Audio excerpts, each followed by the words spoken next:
Who's owning the conversation on LinkedIn about the emotional side of money? You might be thinking Maura Shaftoe, a real influencer, and today's guest. Wait. Before we dive into the conversation with today's guest, welcome to the Real Finfluencers, a podcast born from our original video series spotlighting financial professionals who are using video to grow their business and their influence. Here's something you should know. Most of these guests aren't Idea Decanter clients. They've built their digital presence from the ground up, and they're here to share exactly how they did it. I'm your host, Laura Garfield, co-founder of Idea Decanter, and my goal is simple: help you discover strategies you can actually use. Steal what works, get inspired, and find your own unique brand of finfluence. Now let's get into it. Maura is a behavioral cash flow specialist in Calgary. Maura, thanks so much for joining us. Yeah, thank you so much for reaching out, Laura. I appreciate it. So you have more than 1,600 followers on LinkedIn, which leads me to believe it's a primary focus for you when it comes to marketing. Why is LinkedIn your go-to? For a couple of reasons. Number one, I find the audience in LinkedIn is kinder, actually, more supportive. So that's one of the main reasons. And I've met some wonderful people on LinkedIn just through the platform who are now my friends in real life. Well, I guess that's what social networking is all about, even when it's business social networking.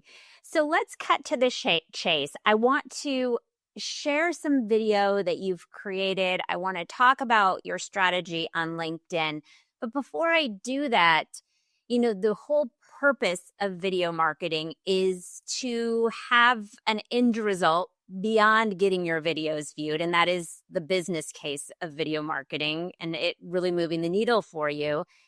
Give us some insight. Has video marketing made a difference for your business? It's made a difference in a couple of ways. I also do some speaking engagements. So having video on my site, I can direct them there and then they can see how I speak, the tone that I use, my approach. So and I use it also for my clients. If somebody's meeting me and they haven't found me on LinkedIn, they found me elsewhere, I direct them back to LinkedIn. And then they get an idea of what the conversations about money are going to be like. So that gives them, because money is such a sensitive topic for so many, I want them to feel comfortable. And the way that I am on my videos is actually the way that I am. So that people already feel they know me a bit. Well, I think that's one of the amazing powers of video, and that is the ability for someone to follow you for a while, watch your content, and then when you do move to the next level of having that conversation, whether it's virtually or in person, they meet you and say, I feel like I already know you. And that's a great place to start the conversation. When it comes to the videos that I was scrolling through on your LinkedIn video feed, it looks like most of your content is hitting under the 60-second mark. Is that intentional for you? Recently, I'm trying it out over 60 seconds. I wouldn't normally go more than 3 minutes. Some of my videos are longer, but I wouldn't normally. I try to get under that 3-minute mark for sure. And I have been trying to repurpose some of my video content and then shortening it up and pulling something out that I think might interest people to get it under that 60. So it's something that I'm trying out. It's always a work in progress, right? To see what will resonate and go from there. I like to think of it as a science experiment. We're constantly tweaking a little something, or I guess if you're advanced in the kitchen, you might be thinking it's sort of like cooking, like a recipe that you're going to continue to evolve. Maura, one thing I noticed about your videos on LinkedIn is that you have consistently nearly as many comments as you do likes and supports and great idea, click of the icons, you're getting conversations happening around your video content. Is there something you're doing to facilitate those conversations? Well, I certainly do try to support other creators, so that helps a lot. And they could be people I know or people whose information comes up in my feed. And then if I'm posting a comment, I try to make it a worthwhile comment. So that helps. Then I find that I get some reciprocal engagement. That's one of the main things. I am often baffled by the algorithm. So sometimes, sometimes things will be going along and then all of a sudden I won't have any uptake. I just try to be consistently posting what I think would be interesting, valuable content. One thing I noticed on your description of your post or the copy of your post is that you said, as always, appreciate your thoughtful comments, which I thought was such a warm way to encourage your audience to drop down into the comments and tell you what they think. And another thing I noticed is that you are routinely responding to your comments, and those responses sometimes became, full-on conversations back and forth. Both of those, I think, are incredibly important when it comes to not just nurturing those relationships online, but also beating the algorithm and showing like there is interest around this particular post. The algorithm should show it to more people. How much time do you spend on LinkedIn in your average week? That's a good question. I took a slight step back probably in July, but I would say between posting and commenting, I try to keep it under 2 hours a week. It's very easy. That doesn't include shooting the video or creating the content. Yeah. So 2 hours a week interacting, how much time would you say that the content creation takes you? Depends how prepared I am, but I can do a video in, other than hair and makeup, like if I put makeup on, I can do a video in 20 minutes, right? And then I'll just do some editing, wait for it to load so I can do the subtitles, So yeah, and then I also write other posts. So I'm also creating some stuff in Canva. And it depends whether I'm repurposing stuff. Sometimes I'll go back to my old posts and I'll go, oh, you know what? That was pretty good. Why don't I take that and reuse it? So I'd say another 2 hours, easy. It is very easy to consider. LinkedIn is part of my job. Social media is part of my job. And you have to find that balance, or I have to find that balance between allowing it to feel as if it is your job. And it's not my work. It's part of my work, but it's not the work that I do with my clients. So you've gotta that's always a conversation I'm having with myself and paying attention to how much time I'm spending. Yeah. It's an interesting theme, though, as I interview more finfluencers that comes up over and over. And it is that there is this dedicated amount of your day during the week that needs to go to getting engagement on LinkedIn and supporting other people on LinkedIn, or your content just doesn't work as well. Now, I do know that you have an acting background and a musical background. Do you think that gives you an advantage when it comes to being a creator online? 100%. Well, for one thing, if you're a live artist, you are used to failure. you are used to getting up there, starting a song, and something goes wrong. Like, I've had to restart songs with my band, like turn around and go, oh, let's take that from the top. No. Right. So I'm used to failure. So, and not taking myself too seriously. I've done voiceover work. And I think also some of it comes with being older and taking yourself less seriously, really.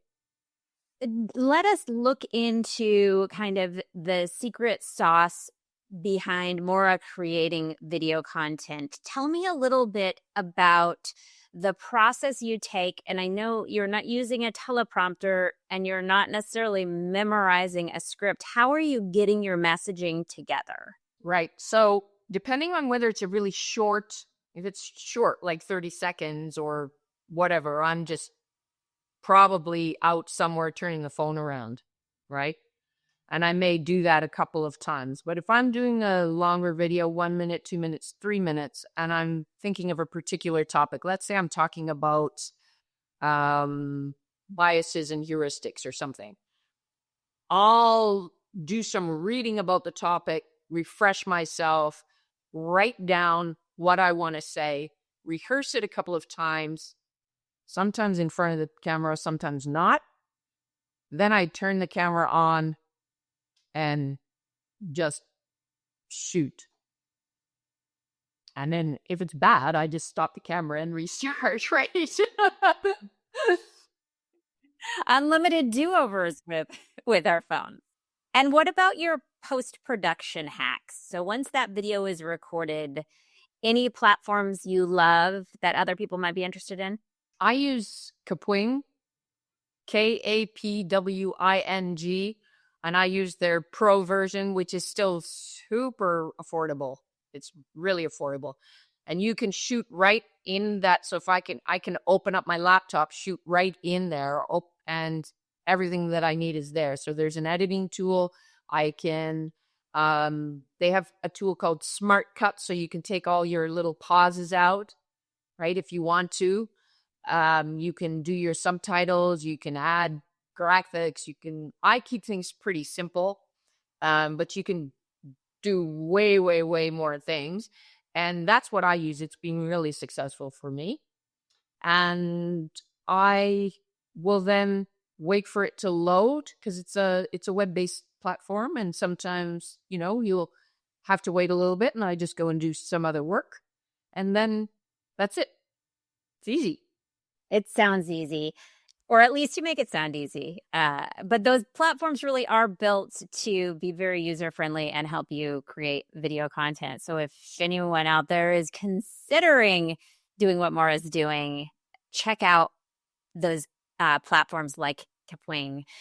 There's another one called Descript that makes that editing also very simple. I've heard of that too.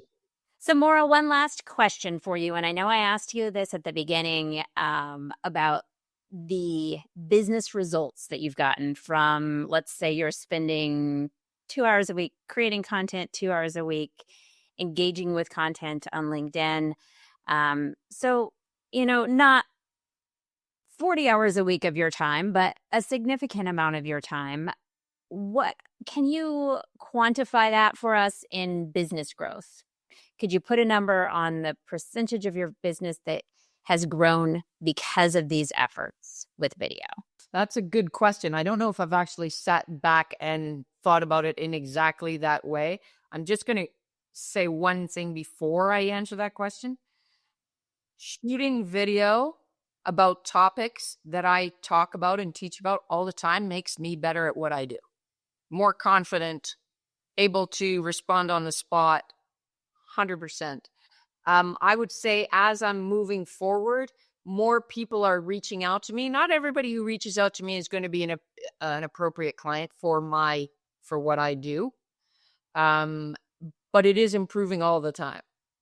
So people are, reaching out to me and saying, hey, I saw this. Can we have a conversation? Is it quantifiable? I guess if I sat back and actually went back through the numbers, I should probably do more of that.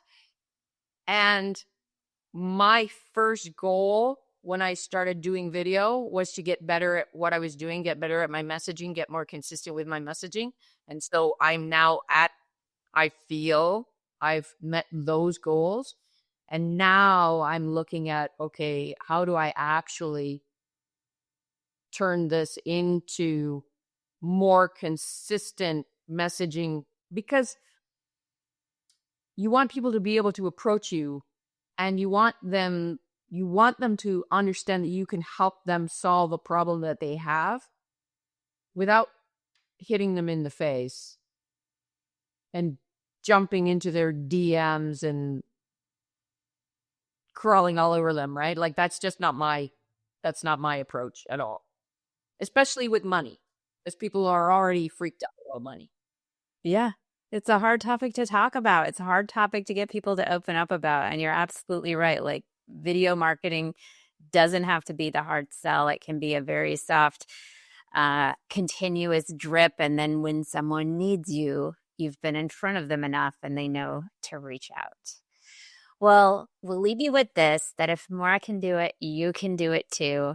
And if you find that you want to grow your authority and your practice with video and you do need some help, that's what we do at Idea Decanter. We'll see you next time. Oh, one more thing. If you're not already part of Idea Decanter's Real Finfluencer community, now is your chance to join us. Head to ideadecanter.com/join and you'll be in. You'll get early access to advisor video tips, invites to exclusive events, and behind-the-scenes insights that you won't find on Google or even on ChatGPT. Whether you're just video curious or already knee-deep in content creation, this is the place to grow your influence with video. Don't miss out. And thanks so much for listening to The Real Finfluencers.